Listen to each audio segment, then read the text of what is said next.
I saw another angel fly in the midst of heaven, having the everlasting gospel to preach unto them that dwell on the earth, and to every nation, and kindred, and tongue, and people, saying with a loud voice, Fear God, and give glory to him, for the hour of his judgment is come, and worship him that made heaven and earth, and the sea, and the fountains of water.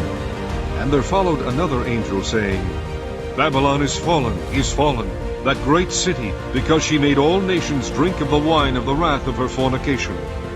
And the third angel followed them, saying with a loud voice, If any man worship the beast and his image, and receive his mark in his forehead or in his hand, the same shall drink of the wine of the wrath of God, which is poured out without mixture into the cup of his indignation, and he shall be tormented with fire and brimstone in the presence of the holy angels, and in the presence of the Lamb.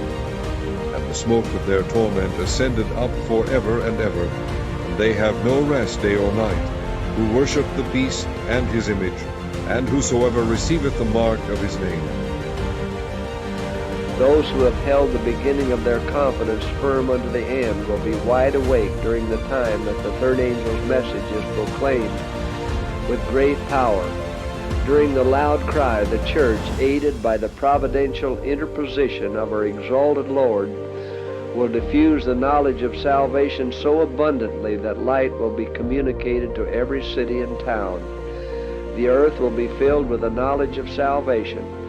So abundantly will the renewing Spirit of God have crowned with success the intensely active agencies that the light of present truth will be seen flashing everywhere.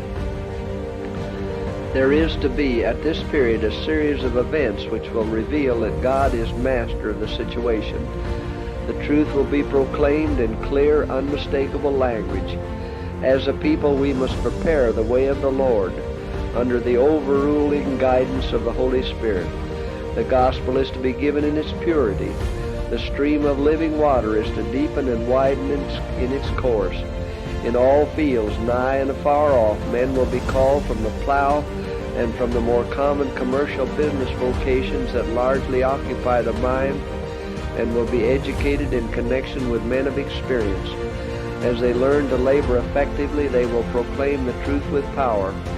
Through most wonderful workings of divine providence, mountains of difficulty will be removed and cast into the sea. The message that means so much to the dwellers upon the earth will be heard and understood. Men will know what is truth. Onward and still onward the work will advance until the whole earth shall have been warned, and then shall the end come. Our message is a life and death message, and we must let it appear as it is, the great power of God. We are to present it in all its telling force. Then the Lord will make it effectual.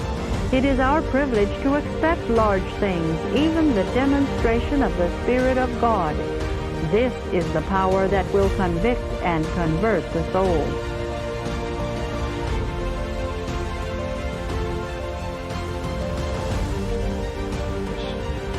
A crisis is right upon us. We must now, by the Holy Spirit's power, proclaim the great truths for these last days.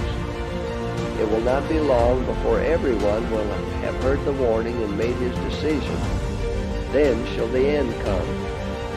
The truth contained in the first, second, and third angels' messages must go to every nation, kindred, tongue, and people.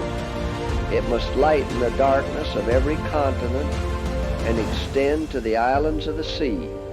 There must be no delay in this work. Our watchword is to be onward, ever onward. Angels of heaven will go before us to prepare the way. Our burden for the regions beyond can never be laid down till the whole earth is lightened with the glory of the Lord. The great controversy is nearing its end. Every report of calamity by sea or land is a testimony to the fact that the end of all things is at hand. Wars and rumors of wars declare it. Is there a Christian whose pulse does not beat with quickened action as he anticipates the great events opening before us? The Lord is coming. We hear the footsteps of an approaching God. This knowledge of the nearness of Christ's coming should not be allowed to lose its force and we become careless and inattentive and fall into slumber, into an insensibility and indifference to realities. In slumber we are in an unreal world and not sensible of the things which are taking place around us.